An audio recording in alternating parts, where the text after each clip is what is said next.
ज्योतिषदीप channel में आपका स्वागत है। जैसा कि आप पूर्व एपिसोड में ज्योतिषदीप चैनल के माध्यम से वास्तु पुरुष के अंगों के साथ साथ में जो वास्तु पुरुष के मर्म स्थान हैं तथा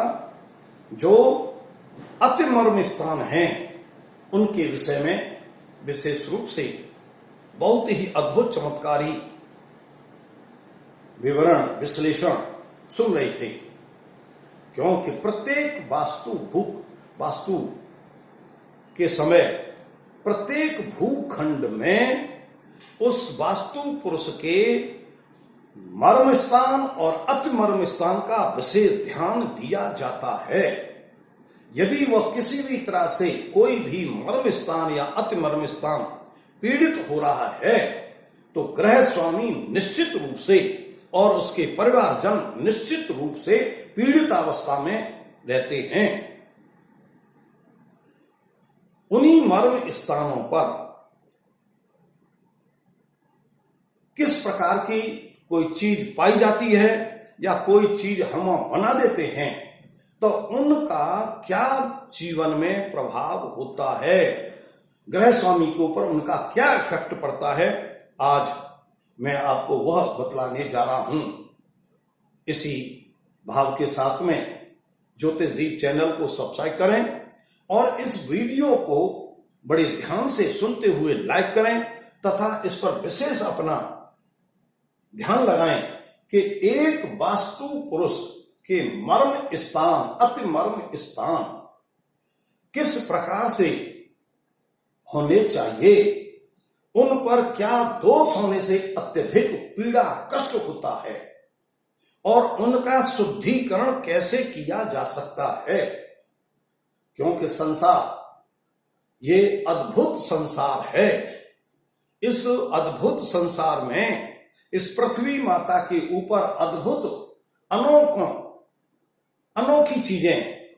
अनेक प्रकार के तत्व, अनेक प्रकार की वस्तुएं पाई जाती हैं। कौन सी वस्तु किस स्थान पर मनुष्य के लिए विशेष लाभदायक है और कौन सी वस्तु किस स्थान पर सबसे ज्यादा कष्टप्रद हानिकारक है, इसका आज हम अभी विश्लेषण करने जा रहे हैं। जैसा आप देख रहे हैं कि वास्तु पुरुष के जो मर्म स्थान हैं अर्थात जो अति मर्म स्थान हैं उनको यदि कोई पीड़ित करता है, चाहे प्राकृतिक रूप से वो पीड़ित हों या अज्ञानवश ग्रह स्वामी के द्वारा पीड़ित हों अथवा अज्ञानवश किसी वास्तुकार के द्वारा पीड़ित हों, लेकिन यदि वो पीड़ित होंगे तो निश्चित रूप से ग्रह स्वामी को उनका भोग भोगना पड़ेगा। वास्तुकार अपनी वास्तुकला दिखा करके चला जाएगा और ठेकेदार कारीगर अपना निर्माण करके चले जाएंगे, लेकिन भोगने वाला कौन है? ग्रह स्वामी और ग्रह स्वामी के परिवारजन, उनको भोगना पड़ता है। इसलिए उनको इन बातों का विशेष रूप से ध्यान रखना अति आवश्यक है। और यदि ये ध्यान नहीं दिया तो इन स्थानों, मर्म स्थानों, अति मर्म स्थान को पीड़ित करने से चौंकाने वाले दुष्परिणाम को भोगना पड़ता है, जिसके लिए भूखंड स्वामी को तैयार होना चाहिए। आइए अब मैं बताता हूं कि बहुत चौंकाने वाले, अत्यधिक चौंकाने वाले कौन से दुष्परिणाम हैं जिन मर्म स्थान, अति मर्म स्थान को पीड़ित करने से सामने आते हैं। यदि मर्म स्थान में किसी भी प्रकार की शल्य, हड्डी, टुकड़े कोई भी मिले या वहां पर कोई अज्ञान कारीगर उस मर्म स्थान पर अपनी सुख सुविधा के लिए कोई कील या सरिया गाड़ देते हैं, लेवलिंग निकालने के लिए, अनेक प्रकार के काम करने के लिए, और केवल आलस प्रमाद के कारण से उस सरिया को, कील को उस भूमि में से निकालते नहीं हैं, बल्कि 2 हथौड़ा मार के और अंदर ठोक देते हैं। यदि वही सरिया हमारे मर्म स्थान पर गाड़ दी है तो वास्तु पुरुष पीड़ित होगा, गृह स्वामी को निश्चित रूप से उसका भोग भोगना पड़ेगा, चौंकाने वाले दुष्परिणाम को भोगना पड़ेगा। यदि किसी अज्ञानी वास्तु पुरुष के द्वारा वहां पर कोई कॉलम, मर्म स्थान पर कॉलम बना दिया जाता है, वह वास्तु का अपना डिजाइन बना करके कॉलम को स्थापित करके चला जाएगा, निर्माण करने वाला चला जाएगा, लेकिन उस कॉलम का भोग गृह स्वामी को भोगना पड़ेगा। और क्या भोगना पड़ेगा कि यदि मर्म स्थान पर किसी भी प्रकार की सल या सरिया या कील या कॉलम बनाया जाता है तो गृह स्वामी और गृह स्वामी के परिवारजनों को अनेक प्रकार की बीमारियां, रोग शुरू हो जाते हैं। उन रोगों का अंत नहीं होता है, निरंतर दवाएं चलती रहती हैं और दिनों दिन उत्तरोत्तर पैसा खर्च होता रहता है, शारीरिक रूप से क्षीण होते चले जाते हैं और एक दिन वो अंत की ओर हो जाते हैं, जो बहुत ही आश्चर्यजनक, चौंकाने वाला परिणाम है। इसी प्रकार से यदि मर्म स्थान पर या अति मर्म स्थान पर कोई लकड़ी का शल्य है, लकड़ी गाड़ रखी है, अथवा कोई पेड़ है जो ऊपर से काट लिया गया है, जिसके अंदर का भाग वहीं पर स्थित है, वह मर्म स्थान पर है, तो वह मर्म स्थान पर होने के कारण से लकड़ी का शल्य के रूप में दोष पैदा करता है, जिसके दोष के कारण से गृह स्वामी को लगातार धन की हानि होती रहती है। और वह धन की हानि इस प्रकार से होती है कि वो एक तरह का मीठा जहर बन जाता है और लगातार धन की हानि होती रहती है, और उसके फलस्वरूप गृह स्वामी निर्धनता की कगार पर आ जाता है, पारिवारिक स्थिति से और परिवारजनों का पालन पोषण करने में भी असमर्थ हो जाता है, जो सबके लिए बहुत ही कष्टप्रद और पीड़ादायक होता है। यदि मर्म स्थान या अति मर्म स्थान पर हड्डियां पाई जाती हैं तो वह निरंतर असाध्य रोग देती हैं, और असाध्य रोग मृत्यु के तुल्य कष्ट देते हैं या मृत्यु प्रदान करते हैं। यदि मर्म स्थान और अति मर्म स्थान पर, मर्म स्थान और अति मर्म स्थान पर लोहे के टुकड़े या लोहे का शल्य पाया जाता है तो उस गृह स्वामी की निश्चित रूप से किसी भी हथियार या शस्त्र के द्वारा हत्या होती है, जो बहुत ही अशुभकारी होता है। यदि मर्म स्थान और अति मर्म स्थान पर कपाल, कई बार जब कोई छोटे बच्चे या कुछ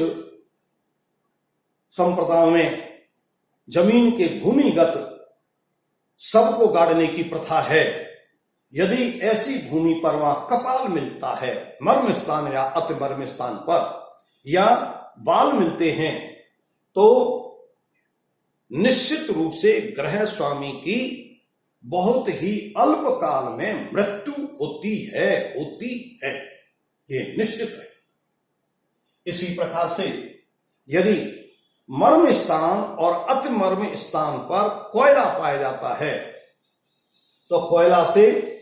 उस आवास में चोरी का भय बना रहता है तथा चोरी कई बार हो जाती है, चोर की प्रक्रिया उस आवास में रुकती नहीं है। अब यदि चोर के द्वारा चोरी हो जाती है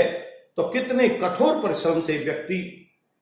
घर के उपकरणों को तैयार करता है, लाता है, और एक दिन में चोर के द्वारा चले जाता, कितनी कष्ट पीड़ा का विषय बन जाता है। इसी प्रकार से यदि मर्म स्थान और अति मर्म स्थान पर राख पाई जाती है, भस्म पाई जाती है, तो उस आवास में अग्नि का भय होता है। कभी न कभी निश्चित रूप से आग लगती है अचानक, और घर की आंतरिक सजावट, जितने भी उसके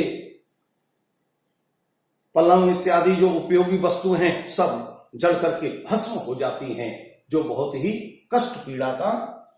कारक होते हैं। यदि किसी मर्म स्थान और अति मर्म स्थान पर भूसा पाया जाता है तो वो धन हानि देता है। इसी प्रकार से इन शल्यों के अलावा यदि किसी वास्तु पुरुष की दाहिनी भुजा काट दी गई हो, उस पर निर्माण इस प्रकार से किया जाए कि दाहिनी भुजा कट जाए, तो वहां धन का नाश